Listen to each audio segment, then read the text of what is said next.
Hi, this is Moke. Welcome to the Adventures of Moke series. Thanks for stopping by to watch this first video. Our first stop today is in Astoria, Oregon.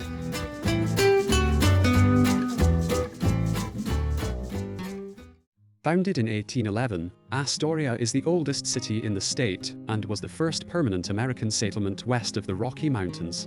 The county is the northwest corner of Oregon, and Astoria is located on the south shore of the Columbia River, where the river flows into the Pacific Ocean. From 1921 to 1966, a ferry route across the Columbia River connected Astoria with Pacific County, Washington. In 1966, the Astoria-Megler Bridge was opened. The bridge completed US Route 101 and linked Astoria with Washington on the opposite shore of the Columbia, replacing the ferry service. It's been a long drive and honestly, I'm a tad bit bored. But I did hear them talking about something water. Maybe something fun is in the works. Well, that was refreshing. I'm awake and ready to go explore now. How about a little movie history? Did you know Astoria is a famous setting for many movies? Movies filmed in Astoria include The Goonies, Kindergarten Cop, Short Circuit, Free Willy, and several more have used Astoria as a filming location. That last part was pretty fun and interesting. Let's hit the road and head to our next destination, Seaside, Oregon. While we drive, please make sure you subscribe. You don't want to miss next week's day trip to Cannon Beach.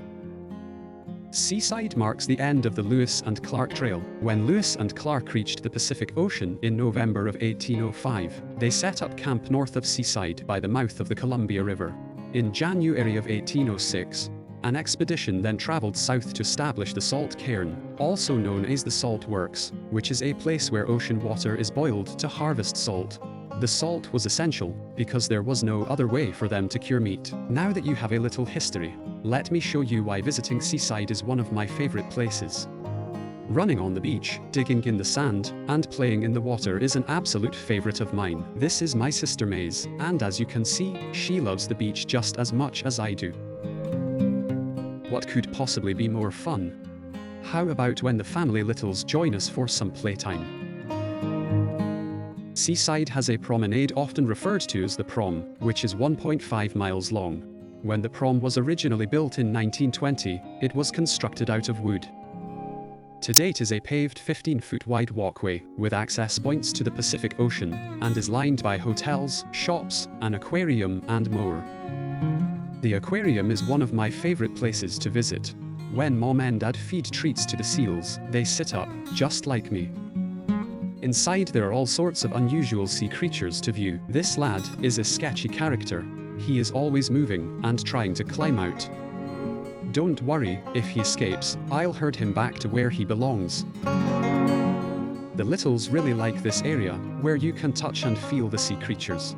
I tried to get in on the fun, but when I tried to touch the creatures with my nose, the workers weren't very happy with me. In the center of the Prom is a seaside landmark, the Turnaround. In the center of the turnaround is the historic statue of Lewis and Clark, which is right back at where we started from. Since we are at the main street, let's go explore. Seaside has all sorts of fun activities. There is shopping, restaurants, and lots of places to find yummy treats. Before you try those treats, you might want to check out the bumper cars, tilt-a-wheel, carousel. After your meal, maybe check out miniature golf for the arcade. Well, that was a very fun-filled trip. I think it's time to call it a day and do some people watching from my hotel patio. Make sure to subscribe and don't miss next week's video. We will take a quick day trip to Cannon Beach, visiting Haystack Rock and the tide pools during low tide.